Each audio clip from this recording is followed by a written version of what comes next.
چلا دیا. یہ جو جناب آیت نمبر ہے نا، آیت نمبر 65 سورۃ الانفال کی آیت نمبر ہے.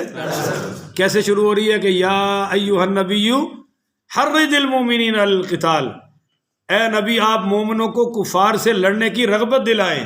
حرض، ان کو ابھاریے، کھڑا کیجئے.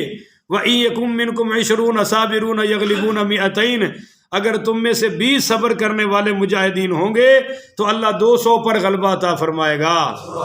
وَإِن يَكُن مِّنكُمْ 100 يَغْلِبُوا أَلْفًا مِّنَ الَّذِينَ كَفَرُوا بِأَنَّهُمْ قَوْمٌ لَّا يَفْقَهُونَ، اور اگر تم میں سے 100 صبر کرنے والے ہوں تو اللہ 1000 کافروں پر تمہیں غلبہ عطا فرما دے گا، کیونکہ کافر لوگ اس بات کو سمجھنے والے. اور آگے تخفیف آ گئی. اب آپ دیکھیں کہ جہاد پر اللہ خود بھی طریقے بیان کر رہا ہے کہ ان کے جوڑ جوڑ توڑو. بولو ان کے جوڑ جوڑ. پچھلی آیتوں میں بیان ہو چکا ہے نا، ان کے جوڑ جوڑ پر مارو. اللہ لڑائی کے طریقے بیان کر رہا ہے، اور اللہ پھر کہہ رہا ہے کہ کیا ہے تمہیں اے مومنو، تمہیں کیا ہو گیا ہے کہ جب تمہیں بلایا جاتا ہے جہاد کے لیے تو زمین سے چمٹ جاتے ہو. ابھی میں نے آیت آپ کے سامنے پڑھی تو میں کہہ رہا تھا مرزا غلام، دیکھیے کافر ہماری روٹی سے نہیں ڈرتا، ہمارے قد کاٹ سے نہیں ڈرتا، وہ صرف اسلامی جہاد سے ڈرتا ہے. بولو کس سے ڈرتا ہے؟ انڈیا والے اب جتنی بدماشی کر رہے ہیں وہ کہتے ہیں تم نے ہم سے غزوہ ہند کرنا ہے، غزوۃ الہند لڑنا ہے، ہم تمہیں یہاں رہنے نہیں دیں گے.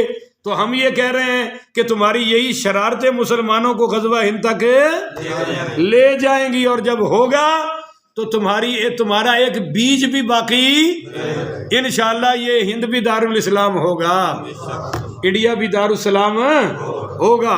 مگر میں آپ کو کہہ رہا ہوں کہ انگریزوں نے اپنا ایک پودا تیار کیا جس کا نام تھا مسٹر غلام محمد قادیانی، اور پنجابی میں کہتے ہیں گاما کانا. بولو گاما ہے بڑا الودہ پٹھا سی. اتنا بے وقوف انسان کہ میری راستے میں فیصل آباد جا رہا تھا ٹیوٹے میں، تو ایک مرزائی سے بات ہو گئی. وہ کبھی مجھے حیات عیسیٰ پہ چھیڑے، بڑی پرانی بات ہے، میری شادی وادی بھی نہیں ہوئی تھی اور مدرسے میں پڑھتا تھا. میں نے کہا چھوڑو یار، حیات عیسیٰ بعد کا مسئلہ ہے، مسلمانوں کے آپس کی بات ہے. تو مجھے یہ بتا کہ مرزا ایک شریف انسان ہے، ایک غیرت مند آدمی ہے، کیا اس کو انسانوں میں بیٹھ کر ڈسکس کیا جا سکتا ہے؟ وہ ہماری ڈسکشن کے قابل ہے؟ کہتا اس نے کیا کیا. اب بندے بھی سارے سن رہے تھے، اور مفت کا مزہ تو ہر کوئی لے لیتا ہے. مولوی لڑے، مولوی سے تو ککڑ سے بھی زیادہ مزہ آتا ہے. اس نے بھی داڑھی شاڑی تو رکھی ہوئی تھی اور مجھ سے بھی بڑی تھی. اب لوگوں نے کہا ٹھیک ہے. میں نے پھر اس کو 3-4 بتائے. میں نے کہا مرزا کہتا ہے میں اللہ کی بیوی ہوں. مرزا کہتا ہے جڑے مینوں نبی نہیں منتے سارے کنجریاں دے پتر نے. وہ سارے پچھلے کہن آپ ہی ہوئے گا، سارے گڈی والے کی کہن آپ کلا ہی ہوئے گا.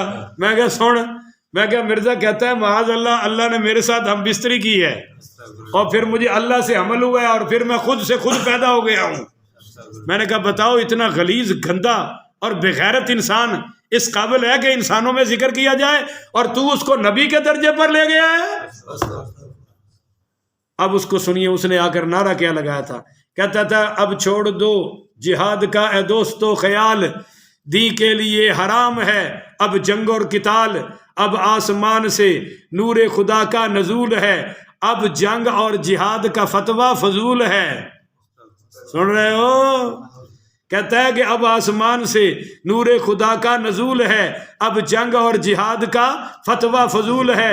دشمن ہے وہ خدا کا جو کرتا ہے اب جہاد، منکر نبی کا ہے جو یہ رکھتا ہے اعتقاد.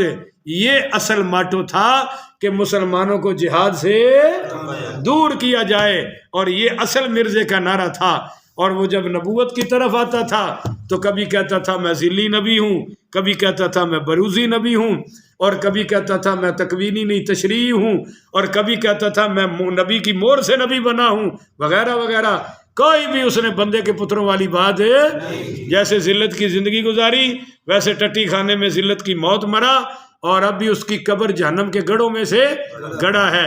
اور پچھلے دن میں ایک بڈھے خنزیر کی تقریر سن رہا تھا، کہتا تھا جی میں ڈاکٹر طاہر القادری صاحب کے پاس گیا اور میں نے سوالات کیے، اس کو کوئی جواب ہی نہیں آیا.